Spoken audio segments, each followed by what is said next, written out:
honor for Lori. And Carolyn gave her toast last night at the rehearsal dinner so as not to torture us with the marathon long toasting event tonight. So Lori and Steve, I'm not sure what that ringing is. I'm not sure we've ever told you this story, but it's one that Mom, Carolyn, and I talk about from time to time, so I thought it would be a good opportunity to share it. As many of you know, Lori and Steve studied abroad together during their junior year in Ecuador, and towards the tail end of their stay there, we decided to visit for our Christmas vacation, and we invited Steve to come along. We obviously had known Steve well and had spent much time with him, but this was going to be his first time on the Massa family vacation, so in the tropical locale of Ecuador for an extended period of time, this is a big deal. So when we got to Ecuador, we caught up with Lori's and Steve's adventures, and also learned that they had both acquired an amoeba gut. It's a parasite. It's an amoeba-like bug in their gut.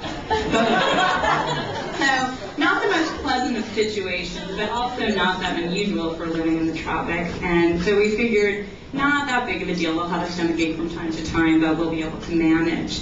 So our first destination when we were in Ecuador was to go to a beach resort. And we had to take one of those crazy long bus rides where the bus driver's sobriety is in question through the mountains to get there. And so it's the middle of the night, and we're winding our way through the mountains with a drunk bus driver. And we're trying just to sleep so as not to fear for our lives at every moment. And at one point, Mom wakes up and notices that Lori is sick outside of the bus. But Steve is right there to hold her head and take care of her. So Mom leans her head over to me and says, "Thank God for Steve," and rolls back over and goes back to sleep.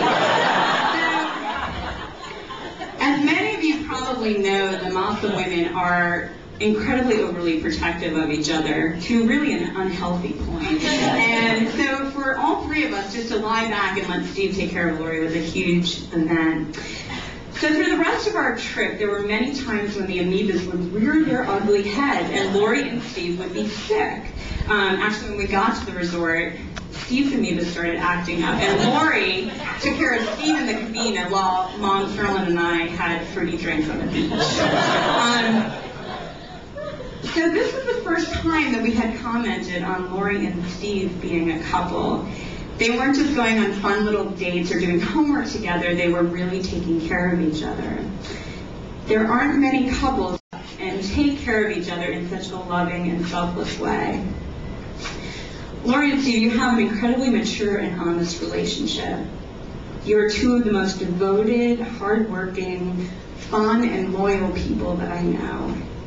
You have been through the roller coaster ride of life together already, experienced so much of life's tragedies, as well as many celebrations. And even as I'm the world's most overly protective big sister, I can say with confidence that Lori and Steve will take care of each other for the rest of their lives. You have already proven that even in the midst of the most ridiculous of situations that life can dole out, that your love and devotion to each other will help make the crazy tropical amoebas in your life manageable.